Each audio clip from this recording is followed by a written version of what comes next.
Bonsoir et bienvenue à ce webinaire retour d'expérience sur les trackers ETF, sur les certificats, sur les turbos, sur les varants. Je suis Jean-Baptiste Barbier, je suis le directeur du développement commercial d'EasyBourse. Je suis ravi de partager ce moment avec vous. Je ne suis pas seul, je suis avec Aurélien Requiard de Lyxor Société Générale, donc émetteur de trackers, de certificats de turbo de varants. Je vais te laisser te présenter, Aurélien. Bonjour Jean-Baptiste, bonjour à tous. Je suis Aurélien Requiard, je suis responsable de la distribution des ETF de Lyxor, des certificats des turbos et des varants de Société Générale auprès de la clientèle particulière en France.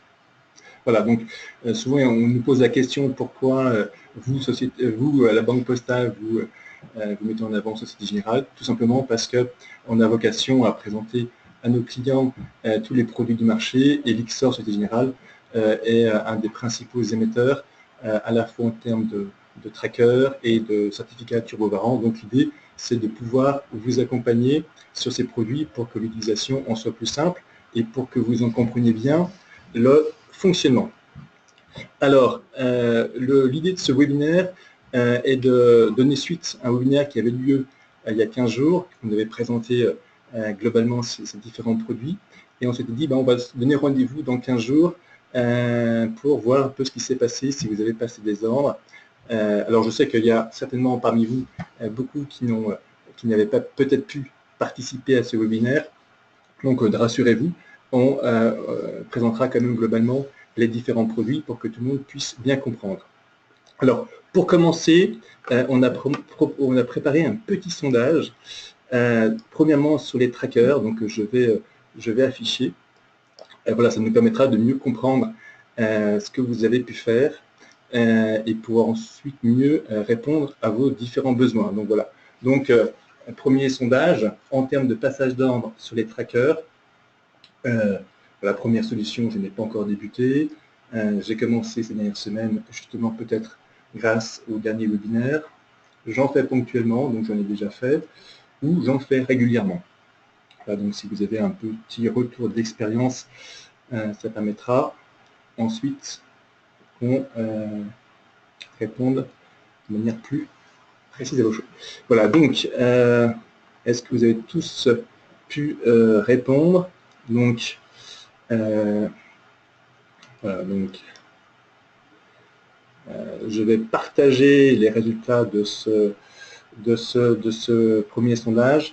Donc effectivement, vous êtes en partie assez importante qui n'en a pas encore fait, et 17% qui en a déjà fait. Alors, donc ce sera intéressant pour nous dans le suite de ce webinaire.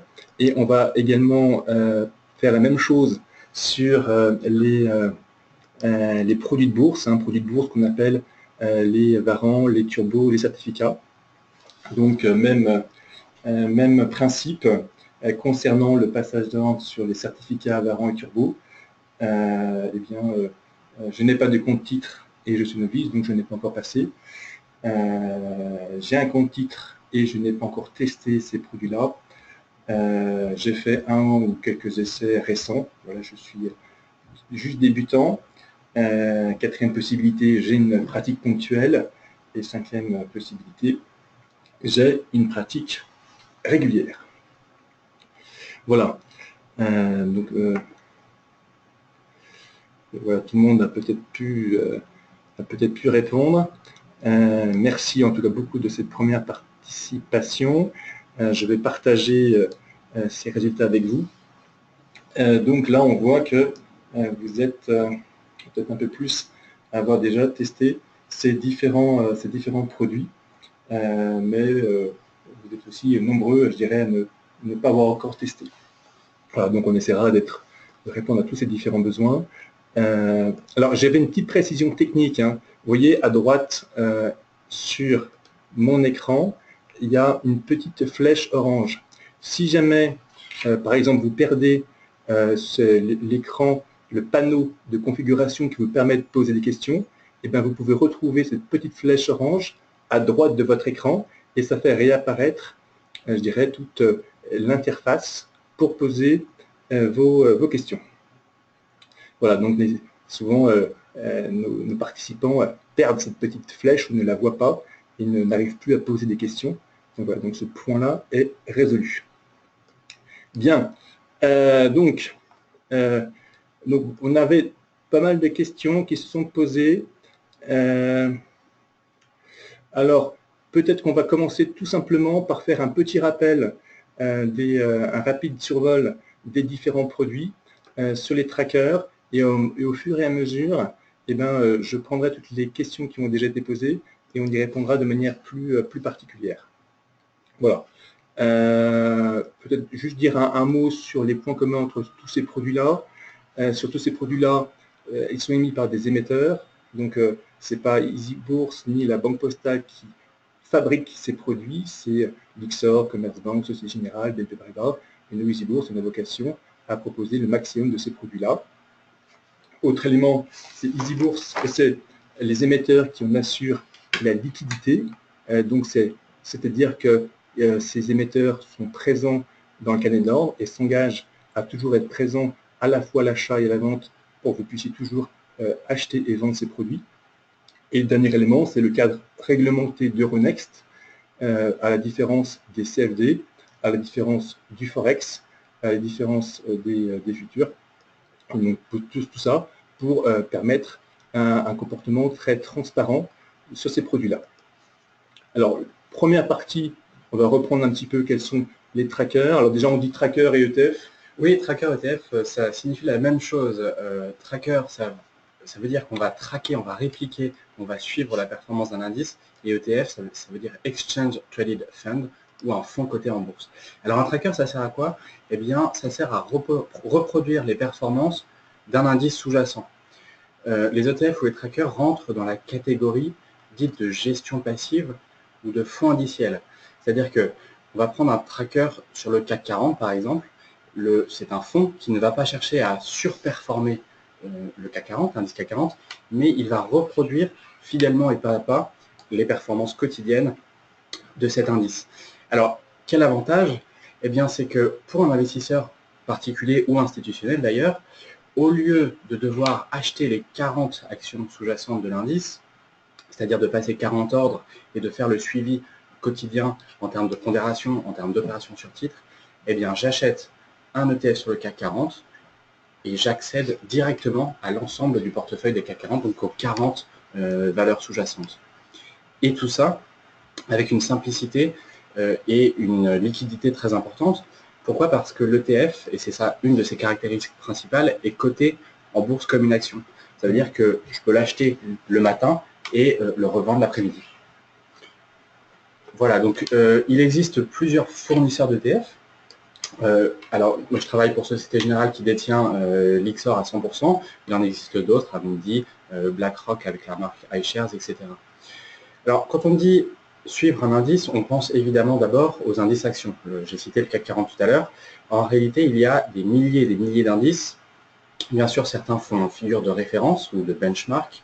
Sur le marché action, on va penser au CAC PME, au Nasdaq, au DAX, au S&P, au FTSE, etc. Et il existe pour chacun de ces indices un ETF qui va permettre de répliquer la performance. On pense aussi, alors on a parlé beaucoup d'actions, indices actions, mais il existe aussi des indices monétaires qui vont rendre finalement la performance d'un investissement sur ce qu'on appelle le cash. Notre classe d'actifs est le marché obligataire, avec des obligations, des indices obligations sur les entreprises ou sur les obligations d'État. Et puis, dernière classe d'actifs qui est couverte avec les ETF, eh bien, c'est les matières premières. On va ainsi pouvoir s'exposer à des paniers globaux de matières premières dans lesquels on va retrouver de l'énergie, c'est-à-dire du Brent par exemple, de l'or, des métaux industriels et des métaux précieux. Mais si je vais investir sur le Brent ou sur l'or de manière individuelle, pour le coup, ce n'est pas possible avec les ETF pour une raison simple. Il y a deux freins réglementaires, on va dire ça comme ça, sur les ETF. Le premier, c'est qu'un ETF étant un fonds, il doit être investi au minimum sur 5 valeurs. Donc en France, si je veux investir sur l'or, je ne peux pas le faire via un ETF. En revanche, il existe des solutions alternatives avec les certificats, on y viendra tout à l'heure, qui ont une forme juridique différente, mais dont l'objectif est finalement le même, répliquer pas à pas les performances du sous-jacent, du Brent, ou de l'or, ou du WTI en l'occurrence. Alors, quels sont les avantages des trackers? Eh bien d'abord, ils ont des frais limités. Il n'y a pas de frais d'entrée ni de frais de sortie. Les frais de courtage sont identiques à ceux d'une action, de Total par exemple. Il n'y a pas de transaction il n'y a pas de taxe sur les transactions financières, pardon, pas de TTF. Et les frais de gestion, ils sont compris entre 0,15 pour un ETF monétaire par exemple, jusqu'à 1% quand on va chercher des expositions un petit peu exotiques, on va dire, en dehors de l'Europe, sur l'Asie par exemple, sur l'Indonésie par exemple, ou sur l'Inde. Donc sur les marchés étrangers, on peut également, dans le cadre du PEA, c'est-à-dire, parce qu'il y a des trackers qui sont éligibles au PEA et d'autres qui ne sont pas éligibles au PEA. Exactement. Alors, de manière globale, tous les ETF ou les trackers hors action ne seront pas éligibles au PEA. Dans la gamme action, la quasi-totalité des ETF sera éligible au PEA. C'est-à-dire non seulement les ETF sur indice européen, l'Eurostoxx 50, le CAC 40, ou le CAC PME qui sera éligible à l'enveloppe PME, mais un des avantages aussi clés et phares de l'ETF, c'est qu'on va pouvoir mettre un ETF S&P 500 dans son PEA et ainsi diversifier géographiquement son PEA. D'accord. J'avais une question. Est-ce qu'il y a une échéance sur les trackers? Il n'y a pas d'échéance sur les trackers. Ça veut dire qu'il n'y a pas de date de maturité. Les trackers sont des fonds à maturité du tout verte. Ça veut dire quoi? Ça veut dire qu'à la fois, on peut acheter un ETF, comme je disais tout à l'heure, le matin et le vendre l'après-midi, mais on peut le conserver une semaine, un mois, un an, 10 ans ou 30 ans. D'accord. Il y avait une question effectivement sur comment on voit si un tracker est éligible au PEA ou pas. Effectivement, vous êtes nombreux à avoir des PEA. Donc, quand on va sur le site EasyBourse, il y a une rubrique dédiée au tracker qui est accessible sur la gauche. Attendez. Il faut juste que je règle ma fenêtre. Et voilà, donc une rubrique sur les trackers. Et si par exemple je prends les principaux trackers les plus utilisés, notamment sur le CAC 40, je pense que ça correspond à quelle part d'activité les trackers sur le CAC 40? Alors le tracker sur le CAC 40, c'est 50% chez les investisseurs particuliers du total des volumes. Sinon, on retrouve beaucoup de volume sur les trackers dits de stratégie qui permettent d'amplifier les variations avec un effet de levier. D'accord. Donc nous, effectivement, chez EasyBourse aussi, on constate qu'il y a une très forte appétence à la fois sur le Lixor ETF CAC 40 qui fait une réplication simple du CAC 40. Ça veut dire que quand le CAC 40 fait 0,53%, eh bien l'idée de ce tracker est de faire la même chose. Alors là, il y a une petite différence malgré tout. Exactement. La différence, c'est que quand on regarde le CAC 40 qu'on connaît et qui vaut dans les 4300 points, les dividendes ne sont pas réinvestis. C'est très important d'avoir cette idée en tête. Quand vous détenez un ETF de Lixor ou d'une autre société, eh bien, les dividendes sont bien conservés par le fonds et ils sont ensuite versés par le fonds. Donc, en tant qu'investisseur, ce qu'il faut retenir, c'est qu'en ayant un ETF, eh bien, vous bénéficiez bien des dividendes. D'accord. Alors, juste, effectivement, sur ce tracker-là, on voit effectivement qu'il est éligible à la fois au PEA et au SRD. Autre produit très utilisé, c'est le leverage CAC 40, qui lui va faire x2 le CAC 40. Exactement. Voilà, donc là, encore une fois, là, le x2 se concrétise et se réalise avec la petite différence sur les dividendes, tout à fait, et les frais. Et puis vous avez également très utilisé le x-1 et le x-2. Alors, juste un mot sur ces x-1, x-2, ce short et ce BX4. Oui, alors effectivement, ce sont des produits qui sont très appréciés en couverture ou sur de courtes périodes pour les investisseurs particuliers. Peut-être une précision, ce sont des produits qui sont destinés à être conservés sur du court terme. Pour quelle raison? Eh bien parce qu'ils multiplient par x-1 ou x-2 les performances quotidiennes. Qu'est-ce que ça a comme impact? Ça veut dire qu'au-delà de la journée, eh bien, on n'aura pas forcément une variation de x-1 ou x-2. Quelles conséquences? Ce sont des produits qu'il faut garder sur du court terme, qu'il faut surveiller de manière très attentive. D'accord. Pour répondre à la question sur l'éligibilité PEA, donc là, ce tableau récapitule, mais chaque produit donne lieu à une fiche de présentation du produit, et en bas de la fiche sont récapitulées les caractéristiques, et on voit là s'il est éligible au PEA, également au PEA PME. Voilà. Et après, on voit également l'éligibilité au SRD, donc ce sera souvent le cas, et éligibilité à TTF également précisé. Donc là, c'est non pour tous les trackers. Tous les trackers ne sont pas éligibles à la TTF. Non, c'est exactement. Et peut-être un petit mot sur le CAC, sur le PEA PME.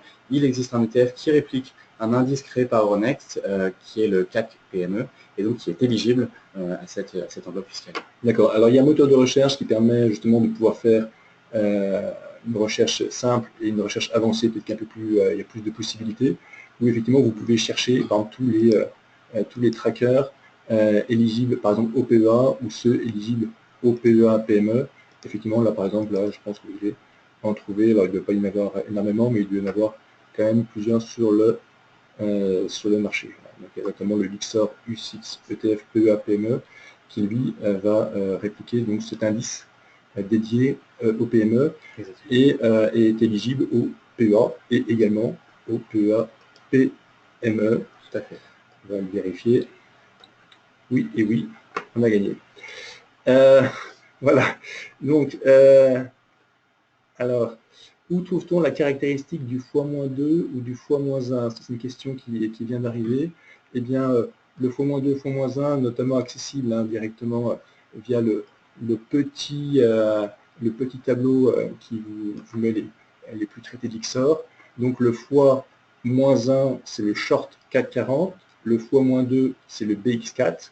Et donc, encore une fois, on peut cliquer pour accéder à la fiche produit et dans les caractéristiques, eh bien, on voit notamment cette éligibilité au PEA ou encore au SRD ou encore à la TTF. Alors peut-être un petit mot sur le carnet d'ordre. On voit dans le carnet d'ordre de nombreux ordres et une fourchette de cotation réduite. L'Ixor, en tant qu'émetteur, noue des contrats avec ce qu'on appelle les apporteurs de liquidité qui vont venir se mettre à l'achat et la vente dans le carnet et ça va permettre aux investisseurs particuliers et institutionnels de pouvoir acheter et vendre à tout le monde dans la séance boursière l'ETF. Évidemment, vous allez avoir d'autres acteurs dans le carnet d'ordre, des investisseurs particuliers par exemple qui vont venir les fournir. Vous voyez que la fourchette de cotation, elle est très réduite et le spread, c'est-à-dire l'écart entre le cours achat et le cours de vente, est de 1 centime, ce qui est extrêmement faible. Voilà, donc là, on est en mode visiteur, mais si je me mets par exemple en mode connecté avec, sur un vrai compte, c'est ce que je vais faire maintenant pour vraiment voir de manière très précise ce qu'on peut voir en tant que client.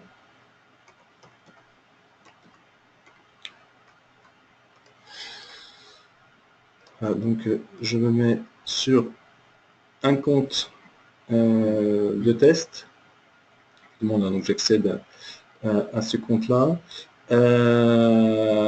Donc je peux donc aller retrouver les différents produits qu'on vient d'évoquer.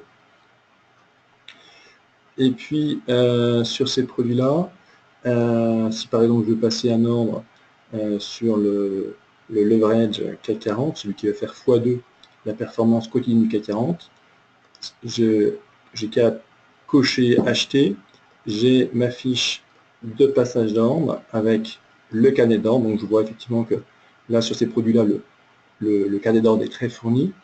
On verra tout à l'heure que ce n'est pas forcément le cas sur les turbo varants certificats, mais on verra que Société Générale a l'obligation d'être présent avec des grosses tailles, des tailles très importantes à l'achat et à la vente, pour garantir la liquidité.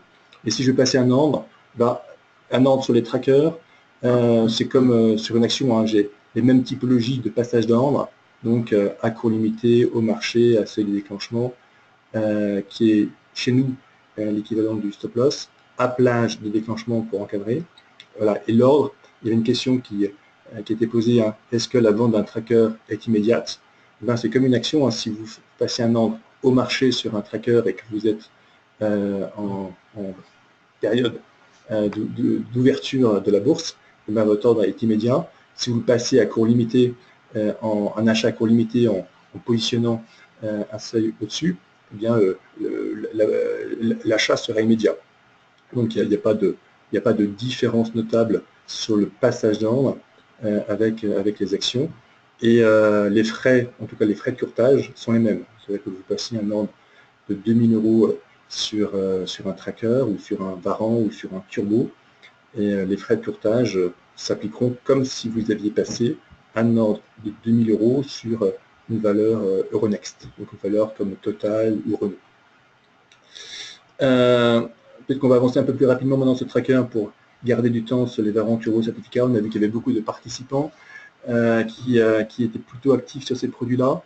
Qu'est-ce qu'on peut dire de complémentaire sur ces trackers? Bien, peut-être simplement, pour retrouver le prix d'un tracker, c'est tout simple. À quoi ça correspond? Ça correspond au niveau de l'indice qu'on va ajuster d'une parité qui est arbitraire. On l'a pris à 100 pour l'indice CAC 40. Donc très simplement, si le niveau de l'indice vaut 4450 points, eh bien, on va diviser ce niveau par la parité de 100. On va tomber sur 44,50 €, auquel, comme on le disait en préambule, on va rajouter les dividendes reçus et versés par les actions sous-jacentes et retrancher les frais de gestion courus. Peut-être un mot sur ces frais de gestion. Ils sont payés par le détenteur de l'ETF sur la durée de détention. Ça veut dire que pour l'ETF CAC 40, par exemple, qui affiche des frais de gestion annuels de 0,25%, eh bien, si vous conservez l'ETF pendant 6 mois, vous payez la moitié de ces 0,25% sur le nominal investi. Voilà, donc le site, on était déjà allé voir. Alors ça, c'est aussi une question qui est encore revenue. Hein. Quelqu'un qui avait acheté le leverage il y a quelques mois et qui se dit, bah tiens, j'ai acheté le leverage il y a quelques mois, je regarde le CAC 40 sur ces quelques mois, il a fait par exemple plus 1%, et moi, j'ai pas plus 2%. Comment ça se fait? Alors, c'est lié au fait que le leverage multiplie à la hausse ou à la baisse les variations quotidiennes. Et j'insiste sur le mot quotidienne, c'est très important. On va revenir sur cet exemple. En J1, on se situe avec un cours du CAC à 4500 points. Et notre investissement avec un levier quotidien de 2 est de 100 €. L'objectif de ce petit tableau, c'est de montrer que la variation entre J1 et J5, donc 5 jours après, pour un retour du niveau initial, pour un retour du niveau du CAC sur le niveau initial, eh bien, on n'aura pas forcément un retour de son investissement sur le niveau initial, c'est-à-dire 100 €. Et pourquoi? On va prendre le petit exemple. En J2, le CAC 40 baisse de 2,2%, qui fait moins 2,2%. Le nouveau niveau du CAC 40 est de 4400 points. Qu'est-ce que ça a comme impact sur un investissement avec un levier quotidien de 2? Eh bien, moins 2,2 fois 2, ça fait moins 4,4. Donc on se retrouve avec un niveau de 95,56. Donc en fait, on a baissé sur l'investissement plus fortement que sur le CAC 40. En J3, on continue de baisser, donc de manière symétrique, l'investissement de 100 € sur notre produit à levier quotidien x2 baisse encore plus proportionnellement. Ça veut dire que pour pouvoir remonter au niveau initial, eh bien, il va falloir des fortes hausses, des hausses importantes. En J4, le mécanisme quotidien fonctionne toujours, c'est-à-dire qu'on progresse de 4,8%, le levier quotidien x2 s'applique, ce qui matérialise un gain de 9,5%. Et en J5, on revient sur un cours du CAC au niveau initial de 4500 points avec plus 2,3%. Là encore, on a bien le levier quotidien de 2 qui s'applique, mais vous constatez que l'investissement de 100 € n'est plus égal à 100 €, mais à 99,47. Ce n'est pas seulement dû aux frais, puisque sur 5 jours, ils sont très limités, mais c'est dû à cette fameuse multiplication quotidienne. En départ de parcours boursier, on a eu tort en quelque sorte, c'est-à-dire que le CAC a baissé. Eh bien, lorsqu'il a remonté, comme on est parti de plus bas sur l'investissement, ça a été plus difficile, entre guillemets, de récupérer l'investissement des 100 €. On a pris l'exemple qui était négatif. Si à l'inverse, j'investis sur un levier quotidien de x2 et qu'au départ, le CAC 40 progresse fortement, eh bien, au final, sur les 5 jours, le levier aura été légèrement supérieur à 2, et donc je vais me retrouver avec un investissement final qui sera supérieur à l'investissement initial pour un retour du CAC sur les 4500 points. Donc pour les x2 et x-2, c'est plutôt des stratégies à ne pas laisser trop longtemps. Exactement. Active. La majorité des ETF sans levier peuvent être considérés comme du cœur de portefeuille ou des ETF qu'on peut garder comme un bon père de famille en fond. Donc une réplication à x1, donc l'ETF principal sur le CAC 40, si je garde un an, est-ce que j'aurai au bout d'un an exactement? Alors, si je garde ce qu'a fait le CAC 40, l'ETF CAC 40 pendant un an, j'aurai exactement ce qu'a fait le CAC 40, ajouter des dividendes, moins les frais de gestion, qui sont de 0,25%. En général, on constate que les dividendes et les frais de gestion se compensent? Alors non, en fait, les dividendes, on a une moyenne de 3,5 sur très longue période. Donc on a 3,5 qu'on va ajouter à la performance du CAC 40 sans dividende, et on va retrancher ces 0,25. D'accord, donc on va avoir plus. On va avoir plus que la performance du CAC 40, mais c'est bien normal puisque qu'il y a les dividendes et que implicitement vous détenez les actions sous-jacentes. S'il n'y a pas de questions supplémentaires sur les trackers, alors si vous n'hésitez pas, pour ceux qui c'est possible hein, que l'interface de saisie des questions parfois disparaisse. En fait, elles sont accessibles via la petite flèche orange qui se trouve à droite de votre écran. Donc en cliquant sur cette petite flèche orange, vous faites réapparaître l'interface de saisie des questions, voilà, au cas où vous auriez eu des petits soucis. Donc, maintenant, on va peut-être aussi revoir c'est ce qu'on appelle les ETP, hein, Exchange Traded Products, on peut rappeler produits de bourse, qui récapitule les certificats, les turbos, les varants. Donc, il y avait pas mal de questions qu'on aura à traiter sur ces produits-là. On va peut-être juste faire un petit rappel de ce que c'est qu'un certificat leveraged short. Alors, les certificats leveraged short, ils ont pour objectif d'amplifier les variations quotidiennes d'un sous-jacent. C'est un peu comme ce qu'on a vu tout à l'heure sur les ETF BXE4 ou leverage, c'est-à-dire que tous les jours, on va faire entre x2 et x15 les performances quotidiennes du CAC 40, d'une matière première, le Brent, l'or par exemple, ou d'un indice sur une seule action. Il existe par exemple des leverage short sur Total ou sur Renault ou sur Peugeot, etc. Donc c'est des produits qui permettent de faire ce qui était réglementairement limité aux trackers. En gros, c'est des super trackers en quelque sorte. En fait, réglementairement, l'effet de levier sur les trackers est limité à 2.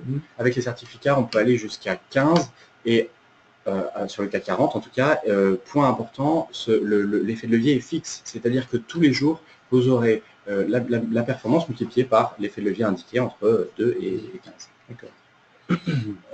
Donc, schématiquement, hein, donc, on l'a dit, hein, de x2 à x15. Exactement, ce qui permet un calcul simple. Ce sont des produits qui sont éligibles au compte titre et pas au PEA, pour le coup. Et de la même manière que pour les ETF à levier, ces certificats leveraged short ou à levier sont destinés à être utilisés sur de courtes périodes. Sur l'ensemble de ces produits, point important à rappeler, on a un risque de perte en capital, c'est-à-dire que la totalité de la somme investie peut être perdue. D'accord. Et là, par contre, on a plus de possibilités en matière de sous-jacent que les trackers. Exactement, parce qu'on va pouvoir aller sur des actions individuelles, par exemple, comme je disais tout à l'heure, sur des devises également. On va pouvoir avoir un effet de levier fixe sur l'euro-dollar, par exemple. Et puis, quand je parlais d'indices, il y a le CAC, évidemment, mais on va pouvoir avoir accès à l'Eurostoxx également, ou des indices américains tels que le S&P. D'accord, donc juste, par exemple, si je veux, il y a un petit tableau qui récapitule un ensemble de produits très utilisés. Si par exemple, je prends le x10 qui est là, donc le CAC 40, il a fait plus 0,53%. Donc on voit qu'il a indiqué à plus 10,97%. Alors pour autant, c'est pas plus 10. C'est des questions qui sont souvent posées en fait. Pourquoi? Parce qu'on affiche la dernière transaction connue. Voilà. Donc comme on affiche la dernière transaction connue, la meilleure chose à faire pour voir l'évolution effective et réelle du produit, c'est d'aller dans le carnet d'ordre. Alors est-ce que ces produits d'ailleurs sont... alors, on peut aller voir peut-être jusqu'à quelle heure ils coûtent ces produits-là. Alors, il est jusqu'à 18h30. 18h30, donc on sera 18h30, donc effectivement, donc là je récapitule, j'ai un carnet d'ordre qui est là, qui récapitule de manière assez proche le cours annoncé. Mais effectivement, voilà. On pourrait... Après, je pense que si la clôture est faite, je pense que la démonstration n'est pas forcément bonne. L'idée, c'est que là, quotidiennement, quand le CAC 40 fait plus 0,53%, là on fait plus 5,3%. C'est peut-être une petite différence qui est due à l'effet de clôture. Exactement, parce que là, effectivement, comme tu disais Jean-Baptiste, on va comparer la performance au dernier cours connu de la veille, qui a peut-être été à 16h ou à 17h, et non le vrai cours de clôture à 17h30. D'accord. Alors, chose importante sur ces produits-là, hein, on l'a vu, tout comme sur les trackers, plus on garde ces produits-là sur la durée, et plus effectivement, plus on va sur les x5, x10, x12, x15, et bien plus il y a des écarts de performance. Exactement. Sur les garde longtemps. Exactement, on avait le levier quotidien de 2 tout à l'heure pour l'exemple. Ici, on vous a pris un levier quotidien de 5, et vous voyez que l'exemple, il est encore amplifié. Alors, je ne vais pas refaire jour après jour, mais vous passez de J1, la journée 1 à 4500 points. En J5, c'est-à-dire le dernier jour de notre exemple, on revient sur le niveau initial. Et pourtant, mon investissement, eh bien, il a baissé plus il n'est pas revenu au niveau initial de 100 finalement. Là encore, c'est l'exemple négatif. Une fois de plus, l'effet peut être positif en cas de forte hausse au départ, si j'ai choisi un levier quotidien de 5 à la hausse. Très bien. Donc, j'ai eu des questions. On a eu des questions déjà en amont de ce webinaire sur la différence entre turbo et Varan, entre turbo et CFD. Donc, je pense que là, il y a des attentes fortes sur ce sujet-là. Alors, tout d'abord, on peut peut-être récapituler qu'est-ce que c'est qu'un turbo? Oui, alors tout à fait. Un turbo, c'est un produit de bourse. Donc, comme les Varan certificats ou ETF, il est coté en bourse durant l'ensemble de la séance boursière, et il va servir un petit peu dans la même optique que les leverage short à apporter du levier assez important, entre 2 et 100, sur tout un tas de sous-jacents, indices, actions ou matières premières. Donc voilà l'objectif, c'est un fort levier sur un ensemble de sous-jacents très variés. Deux types de turbos, les turbos call pour anticiper une hausse et les turbos put pour anticiper une baisse. Très schématiquement, si je choisis un turbo call avec un effet de levier de 50 et que mon investissement, que l'indice pardon, si je choisis un turbo call sur le CAC 40 et que le CAC 40 fait plus 1%, et bien si j'ai choisi un levier de 50, je vais faire plus 50%.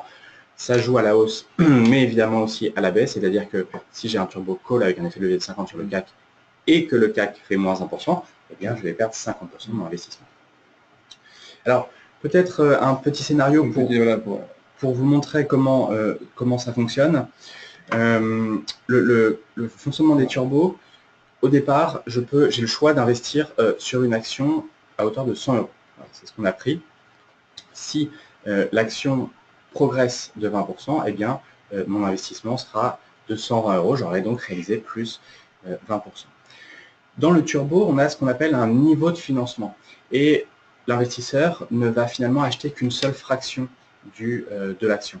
Dans notre exemple, on a financé 80 euros de la position et puis on a demandé à l'investisseur d'apporter 20 euros. Très schématiquement, ça veut dire quoi? Ça veut dire que j'ai créé mon levier, c'est-à-dire que je n'ai apporté qu'une partie finalement de l'investissement, je n'ai apporté qu'un cinquième, donc tout simplement j'ai un effet de levier de 5. Voilà, donc j'achète un produit qui vaut 20 euros ici. Mon turbo, j'achète un turbo qui vaut 20 euros. Qui vaut 20 euros, et en fait c'est l'émetteur indirectement qui va financer les 80 euros restants. On a ensuite le résultat. De la même manière, l'action progresse de plus 20%. Donc mon investissement, finalement, il sera égal aux 20 euros initial, plus les 20 euros de progression de l'action sous-jacente.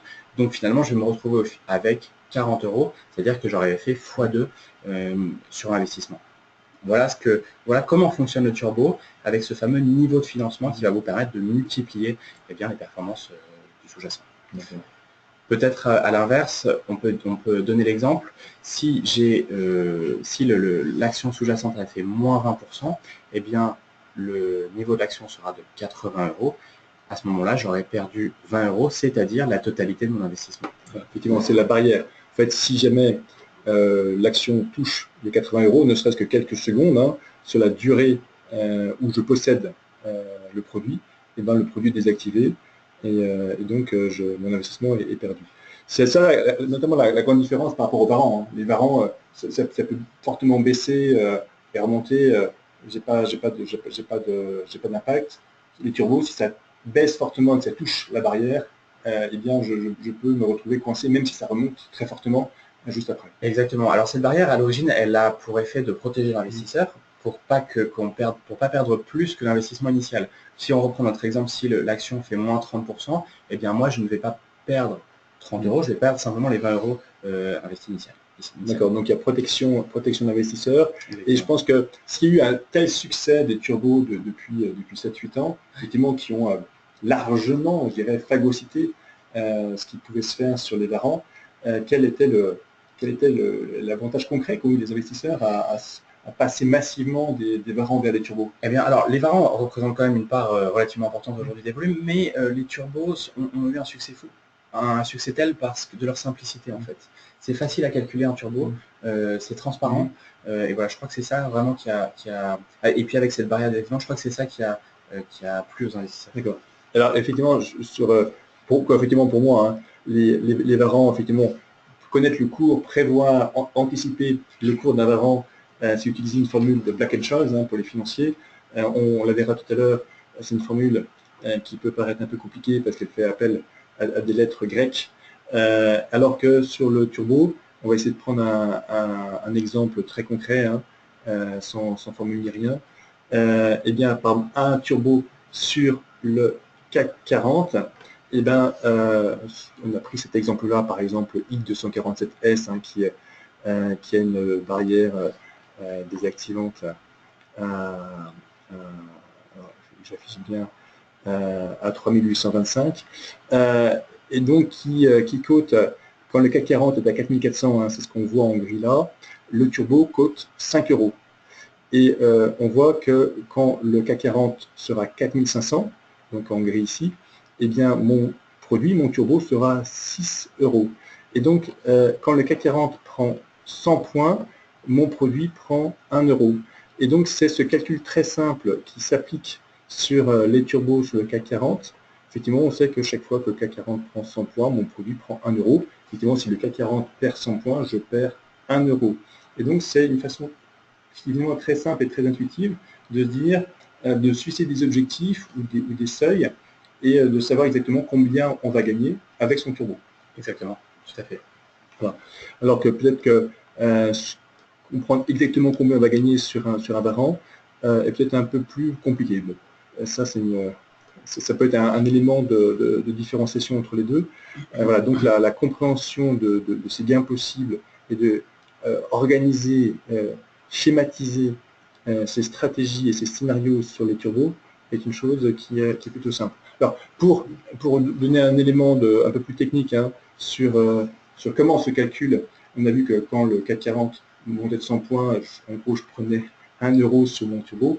Comment l'expliquer de manière un peu plus mathématique? Alors, en fait, c'est relativement simple, hein, pour un turbo call, donc il va permettre d'investir sur la hausse. La valeur intrinsèque du turbo, elle est toujours égale au cours du sous-jacent, moins le niveau de financement dont on a parlé tout à l'heure. Je vous donne un exemple chiffré, tout simplement. Si le cours du sous-jacent, donc le CAC 40 par exemple, est à 4500 points et que mon niveau de financement est à 4000 points, eh bien mon turbo va valoir 4500 moins 4000, donc ça veut dire 500 points.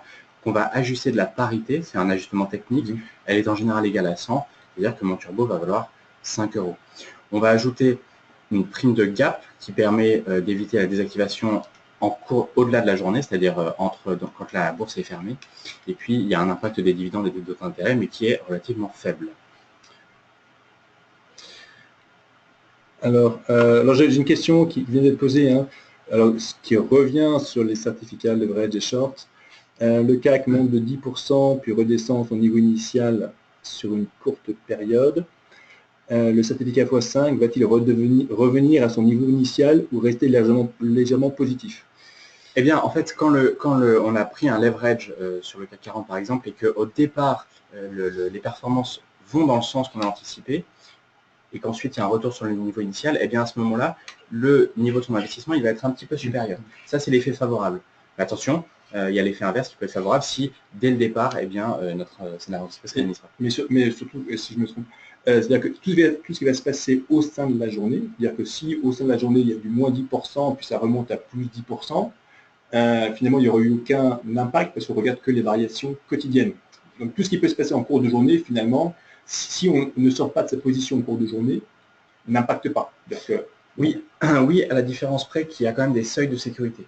C'est-à-dire que sur un CAC 40 x 15 par exemple, il y a un seuil de sécurité qui est à moins 9%. Donc si on fait moins 9% sur l'indice CAC 40, non, qui est à moins 6%, pardon, moins 6% dans la journée, à ce moment-là, la cotation du certificat s'arrête pendant 5 minutes, on prend le plus bas dans les 5 minutes et on recommence comme une simple journée. Parce que, pourquoi existe ce seuil de sécurité de moins 6%? C'est que si on fait moins 7 dans la journée, moins 7 x 15, c'est supérieur à 100%. Voilà. Donc c'est encore un peu comme pour les turbos, on a parlé de barrières désactivantes. Ici, on a des seuils qui permettent d'arrêter la cotation afin de ne pas perdre plus que montant investi. Mais dans le cas d'un x5, je dirais ce risque-là est très limité, à moins de faire du moins 20% dans la journée ou l'équivalent moins... Alors oui, alors pour le x5, justement, le niveau de sécurité est à moins 15%. Donc sur le CAC 40, dans la journée. Dans la journée. Donc effectivement, sur le CAC 40, c'est assez rare, voire ça n'est jamais arrivé. D'accord. Donc ça, c'était la question. Peut-on arrêter le turbo à n'importe quel moment? Alors, Ce qu'on peut voir sur un turbo, hein, donc ici on a récapitulé les caractéristiques du turbo, mais qu'on peut aussi aller voir sur EasyBourse à comment il se présente, ça rendra les choses peut-être encore un peu plus concrètes. Donc si je prends un turbo sur EasyBourse, donc en vrai de recherche, hein, c'était le I247S. Bon, il y a un code MEMO qui est appliqué sur ces produits-là pour que ce soit plus simple à retrouver. Alors ces produits sont négociables bien sûr sur le site et également sur le mobile. Hein. Tout ce qu'on a montré ce soir se retrouve est négociable sur le mobile. Alors, ce turbo-là, effectivement, il y a une fiche caractéristique qui va représenter les éléments importants de ce produit-là. Donc, on va retrouver son échéance. Alors, tous les turbos, l'échéance ici, c'est au 16-09-2016. Donc, je peux acheter et vendre jusqu'à la veille. Jusqu'à la veille. C'est-à-dire le 15, d'ailleurs, on a un champ qui dit dernière cotation, et c'est bien le 15 septembre 2016. En dehors de cette maturité qui met une fin de vie au produit, les turbos comme les Varans, les leverage ou les ETF, on peut évidemment les vendre avant la date d'échéance. Donc on peut solder sa position s'il n'a pas été désactivé. Évidemment. Donc je peux acheter à 9 h du matin et le CAC 40 fait plus 1% par exemple et le vendre à 9 h 10. Exactement, et j'encaisse mes plus-values et puis après je peux réacheter, puis revendre, etc. Exactement. Autant de fois que je veux. Exactement, et là vous avez la garantie de vendre, Jean-Baptiste, tu l'évoquais tout à l'heure, parce que pour les Varans, les turbos, les leverage, Société Générale s'engage vis-à-vis du marché à envoyer des fourchettes de cotation à l'achat, à la vente, donc des ordres dans le carnet d'ordre qui vous permettent d'être certain, quand vous avez acheté un turbo ou un Varan, de pouvoir le revendre et avec une fourchette de cotation qui est réduite. Donc effectivement sur ce produit-là, on voit que malgré l'horaire tardif, je peux acheter 25 000 de ces produits-là parce qu'il y a quelqu'un qui est positionné qui propose de vendre 25 000 de ces produits et qui propose d'en acheter 25 000. Donc là, c'est bien vous qui êtes présent dans ce carnet d'ordre. Voilà, ce quelqu'un, c'est Société Générale, c'est-à-dire c'est l'animateur de marché qui justement garantit la liquidité. Donc effectivement, là, je peux acheter pour un peu plus de 100 000 € et puis revendre pour un peu plus de 100 000 € de ce produit, alors même que la bourse est fermée, ça ferme à 17 h 30. Sur tout un ensemble de produits, on a des horaires qu'on appelle étendus et qui permettent d'intervenir avant l'ouverture, c'est-à-dire de 8 h à 9 h, ou après la clôture de 17 h à 18 h 30. D'accord, et si j'achète pour 100 000 € de ces produits-là, vous après réabondez, ainsi de suite. On réapprovisionne, exactement. D'accord. Voilà, donc ici, sur ce produit-là, on voit que la barrière désactivante est à 3825. 3825. Et effectivement, si je fais la différence entre le CAC 40, qui lui est à 4345, si je fais 4345 moins 3825, j'aurai peu ou prou le niveau de, donc 3000 ça fera 4, j'aurai à peu près le montant visible ici dans ce carnet d'ordre. Exactement, avec l'ajustement de la parité qui est dessous. Voilà, effectivement, la parité c'est quoi? La parité c'est comme le CAC 40, si on faisait un turbo sur le CAC 40, il faudrait avec une barrière à 3825, on ferait 4430 moins 3825, ça ferait des montants assez importants, donc on divise par 100 pour que ce soit facilement négociable par le plus grand nombre et vous puissiez régler vos investissements presque à l'euro près. Voilà sur les turbos. Alors une question souvent posée, c'est la différence entre turbo et CFD. Alors l'objectif est le même, un CFD, donc qui veut dire Contract for Difference, ça sert aussi à mettre du levier dans son portefeuille. La différence majeure avec les turbos et CFD, c'est qu'avec un CFD, on peut perdre plus que le montant investi, ce qui n'est pas le cas avec un turbo. Et puis attention bien sur les CFD à l'émetteur que vous choisissez. Voilà, soyez vigilants sur le fait que cet émetteur est régulé et encadré par des règles bien définies. Alors, peut-être une chose aussi qu'on a dit, mais rapidement, c'est que sur les turbos, il y a une très vaste possibilité de sous-jacent. Si je vais effectivement dans ma rubrique turbo, on a un moteur de recherche et en termes de sous-jacent, En termes de sous-jacent, hop, ça va s'afficher. En termes de sous-jacent, eh bien, j'aurai à la fois des actions françaises, des actions américaines, par exemple du Apple, du Samsung, pardon, il y a souvent des personnes qui veulent investir sur les marchés asiatiques. Eh ben, nous, on propose chez Z-Bourse les marchés américains, donc le Nasdaq, le NYSE, mais par exemple, on ne propose pas en ligne et de trader des actions de Sony ou Samsung. Eh bien, c'est possible de le faire via ces produits-là, et c'est également possible aussi de pouvoir trouver du Apple, du Google, etc. Et là, d'avoir des stratégies donc plus à effet de levier. Exactement, et ces produits ils peuvent être traités sur Euronext Paris, ça veut dire dans les horaires de cotation françaises, et avec des frais de courtage d'Euronext Paris. Donc voilà, pas besoin d'avoir de détenir des devises et de payer des frais de courtage trop importants. Ce sont les mêmes qu'une simple action. Voilà, et justement sur les frais de courtage, ça peut être une stratégie, certains l'utilisent, de se dire bah, plutôt que d'acheter par exemple pour 20 000 euros de telle action, hein, qui peut être une action d'ailleurs française ou américaine, ben, je vais acheter plutôt pour 2 000 euros d'un turbo qui aura un effet de levier de x10 en quelque sorte, et je paierai des frais de courtage sur 2 000 euros. Voilà, donc il peut y avoir une stratégie d'optimisation des frais de courtage en utilisant l'effet de levier, mais attention, parce que vous exposez davantage via la barrière désactivante. Ce que je voulais vous montrer, c'est également le fait que les devises sont accessibles, les matières premières sont accessibles. Donc, je vais vous trouver l'euro. Donc, si vous voulez investir sur la paire de devises euro contre le dollar, euro contre la livre sterling, contre le yen, etc., vous pouvez le faire. Il y a même des turbos qui proposent de faire le dollar américain contre le yuan hongkongais. Il y a des possibilités importantes à la fois sur les matières premières et sur les devises. On va peut-être dire un mot aussi sur les alors peut-être un petit mot sur les différents types de turbos avant d'aller sur les varants. Oui, très, très rapidement, les turbos classiques sur lesquels on va retrouver une échéance de quelques semaines à quelques mois. Les turbos infinis ou illimités sur lesquels vous n'avez pas d'échéance et le niveau de financement va être égal à la barrière désactivante. Et les turbos best, les turbos infinis ou illimités sur lesquels le niveau de financement et la barrière désactivante sont différents. Et enfin, troisième catégorie, turbo best sur lesquels il n'y a pas d'échéance et le niveau de financement est égal à la barrière désactivante.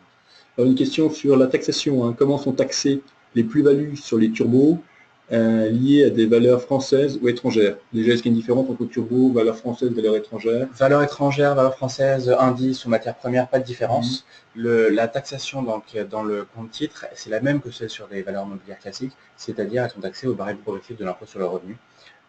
Voilà, tout simplement. Au premier euro, les plus-values que vous pouvez avoir sur l'année en cours. Et puis on verra tout ce que vous avez pu faire, que ce soit des actions, des turbos, des varants, des certificats. Et si vous êtes en plus-value, eh bien au premier euro, la taxation s'appliquera. Et les moins-values sont reportables 10 ans sur les plus-values de même nature. Alors, un petit mot sur les varants. Oui, très rapidement. Les varants, leur objectif, c'est le même, c'est dynamiser un portefeuille, c'est apporter du levier. Un varant, c'est une option, donc ça donne le droit, un varant call donne le droit à son détenteur d'acheter un actif à une date donnée et à un prix donné. Il existe des varants sur tous les sous-jacents, les indices, les actions, les matières premières, un petit peu comme les turbos ou les leverage.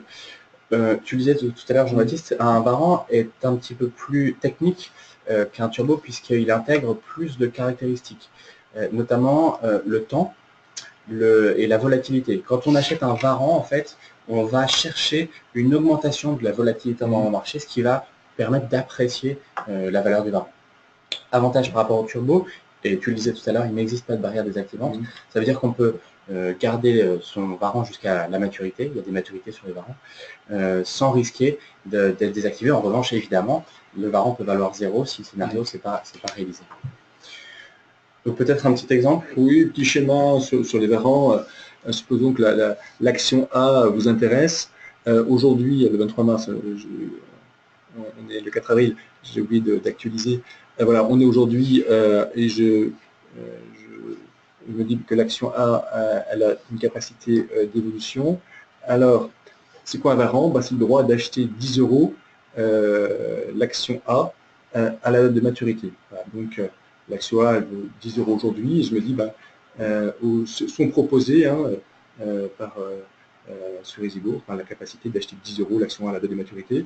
Et pour avoir ce droit d'acheter, eh bien, je peux acheter un varant, et le varant, il a un coût, il a une prime, c'est les 0,5 €.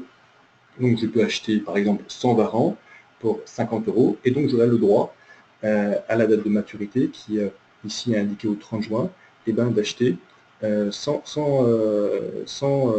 actions à 10 €. Donc, différents scénarios.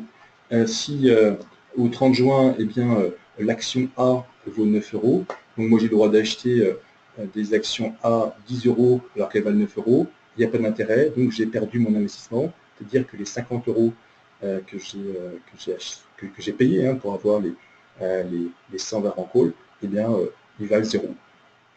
Deuxième scénario, le cours de l'action A vaut 10 €, donc j'ai le droit d'acheter 10 € quelque chose qui vaut 10 €, donc il n'y a pas d'intérêt, donc encore une fois là, j'ai perdu mes 50 €.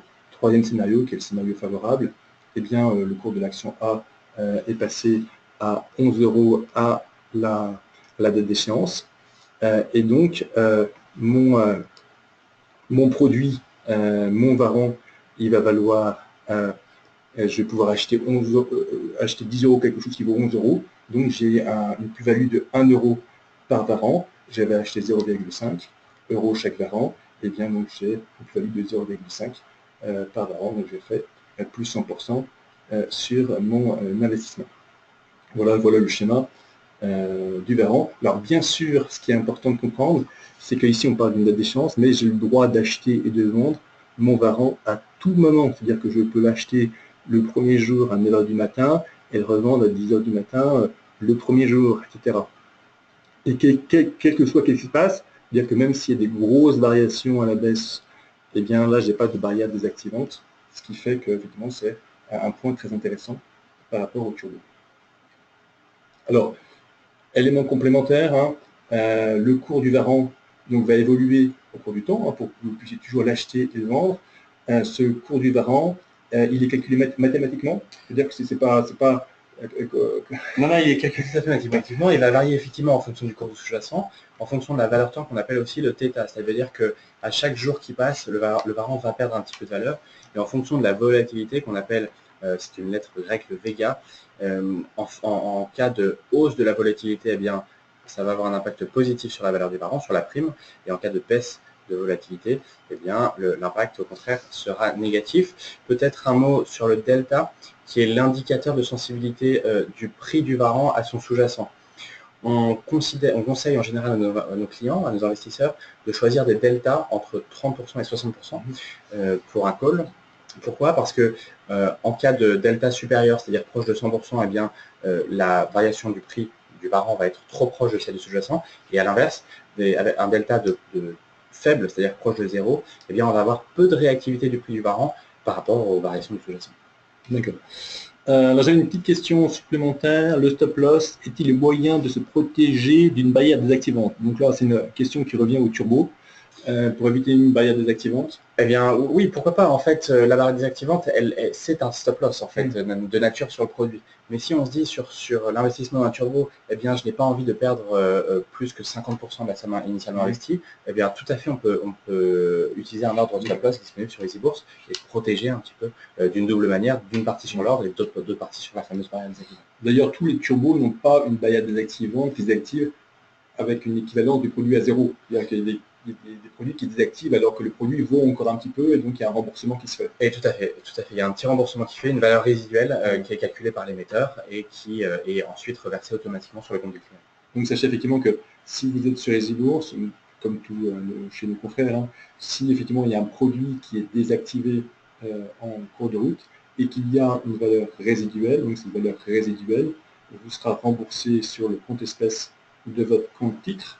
Donc ceci prend souvent 3, 4, 5 jours.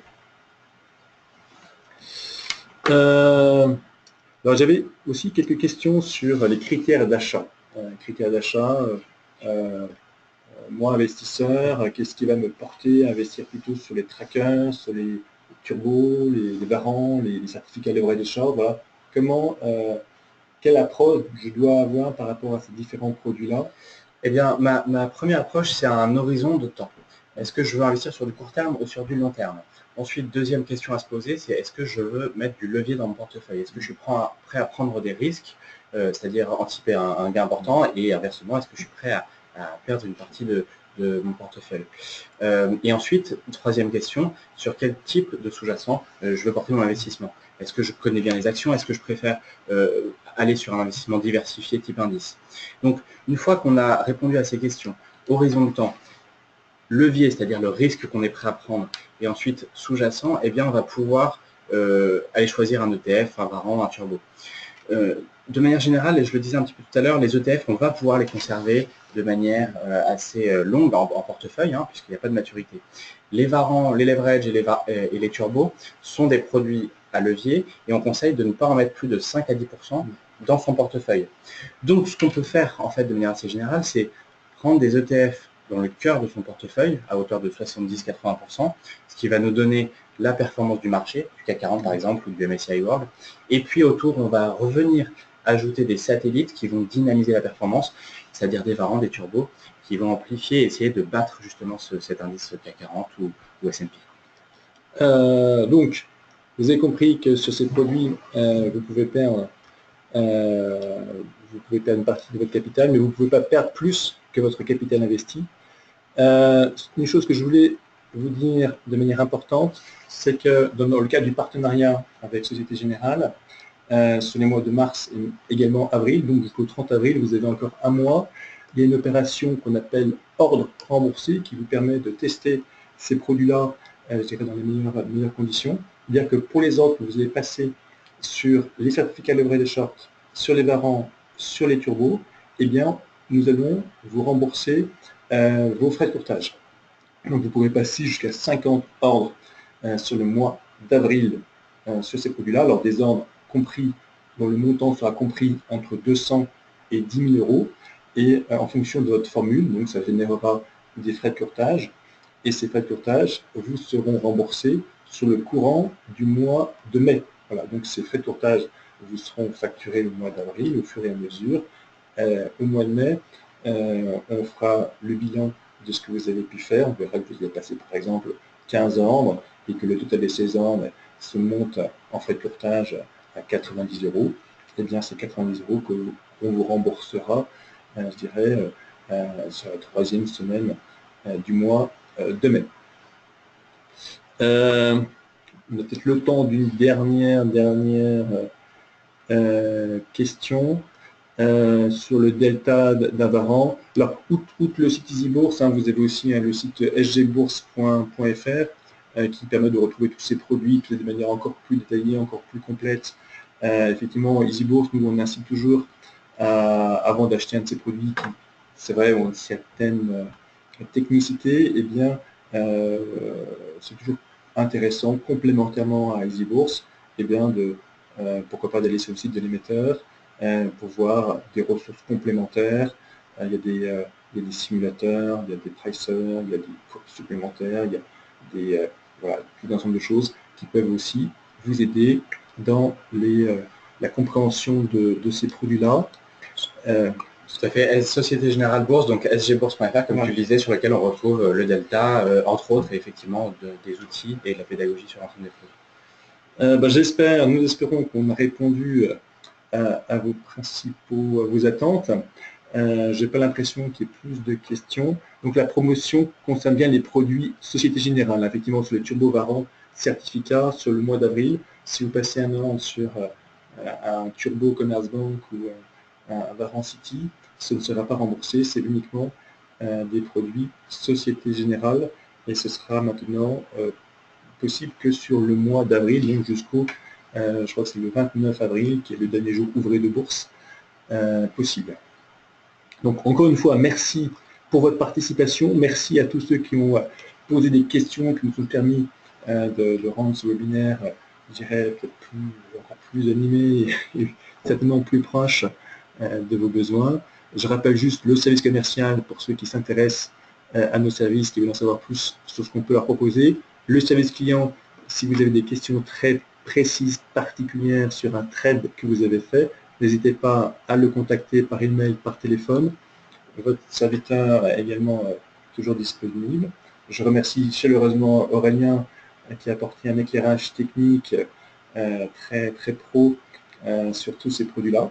Bien, merci Jean-Baptiste pour l'invitation. Et je vous souhaite une bonne soirée. À bientôt. Bonne soirée.